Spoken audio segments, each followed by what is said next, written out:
ലീനയ്ക്ക് ധൈര്യം നൽകി ബാലചന്ദ്രൻ. അങ്ങനെ നമ്മുടെ ബാലചന്ദ്രനാണെങ്കിൽ കുറച്ച് നാളുകളായി അലീനയെ വിളിച്ചിട്ട്. ഒടുവിൽ അലീനയെ വിളിക്കുന്ന ഒരു കാഴ്ചയാണ് കാണാനായിട്ട് കഴിയുക. അലീനയോട് ബാലചന്ദ്രൻ ചോദിക്കുന്നുണ്ട്, മോളെ എന്തൊക്കെയുണ്ട് അവിടുത്തെ വിശേഷം? നിനക്ക് കുഴപ്പമൊന്നുമില്ലല്ലോ? കേണൽ നിന്നെ നല്ല രീതിയിൽ നോക്കുന്നില്ലേ എന്ന് ചോദിക്കുന്നത് കാണാനായിട്ട് കഴിയും. ഇതേ സമയം അലീനയാണെങ്കിൽ ഈ അടുത്ത് നടന്ന സംഭവവികാസങ്ങളൊക്കെ ബാലചന്ദ്രനോട് തുറന്നു പറയുന്നത് കാണാൻ കഴിയും, സാധിക്കും. അതായത് പപ്പ സത്യം പറഞ്ഞു കഴിഞ്ഞാൽ എന്താണെന്ന് വിചാരിച്ചാൽ ഇവിടെയാണെങ്കിൽ തൻ്റെ പപ്പയുടെ അപ്പൻ വന്നിട്ടുണ്ടായിരുന്നെന്നും വല്യപ്പച്ചനാണെങ്കിൽ തന്നെ വളരെയധികം ഇഷ്ടപ്പെട്ടെന്നും തന്നെ വലിയ കാര്യമാണെന്നും പറയുന്നൊരു കാഴ്ച കാണാൻ കഴിയും, സാധിക്കും.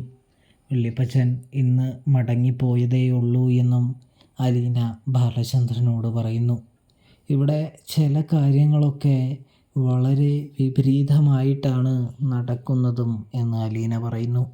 ഇവിടെ പപ്പയുടെ സ്വത്തുക്കളാണെങ്കിൽ എല്ലാവരും കൂടി പറ്റിച്ച് തട്ടിച്ച് തിന്നും ദൂർത്തടിച്ചും ഒക്കെ കഴിയുകയാണ് എന്ന് പറയുന്നതും കാണാം.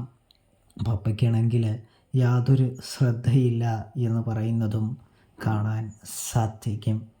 ഇതേ സമയമാണെങ്കിൽ ബാലേന്ദ്രൻ പറയുന്നുണ്ട്, മോളെ നീ നിൻ്റെ പപ്പയെ നന്നായിട്ട് നോക്കണം.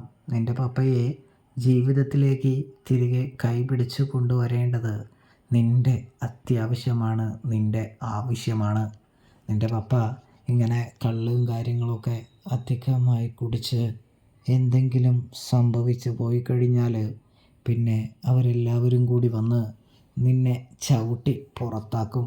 അത്രേ സംഭവിക്കുള്ളൂ, അതിൽ കൂടുതൽ ഒന്നും തന്നെ സംഭവിക്കില്ല എന്ന് പറയുന്നത് കാണാൻ കഴിയും, സാധിക്കും. അതുകൊണ്ട് തന്നെ സ്റ്റാലിൻ്റെ ആരോഗ്യം നോക്കേണ്ടത് നിൻ്റെ ഉത്തരവാദിത്തമാണ്. അതിന് നിന്നെക്കൊണ്ട് കഴിയും, സാധിക്കും. നീ വിചാരിച്ചാൽ നടക്കാത്തതായി ഒന്നുമില്ല എന്ന് പറഞ്ഞ് നമ്മുടെ അലീനയ്ക്ക് ധൈര്യം കൊടുക്കുന്ന നമ്മുടെ ബാലചന്ദ്രനെ കാണാൻ കഴിയും. ബാലചന്ദ്രൻ ധൈര്യം കൊടുക്കുമ്പോൾ അലീന ഒന്നുകൂടി ബൂസ്റ്റ് ആവുന്നുണ്ട് എന്നും കാണാൻ കഴിയും, സാധിക്കും. അപ്പോൾ റിവ്യൂ ഇഷ്ടപ്പെട്ടാൽ സബ്സ്ക്രൈബ് ചെയ്യണേ.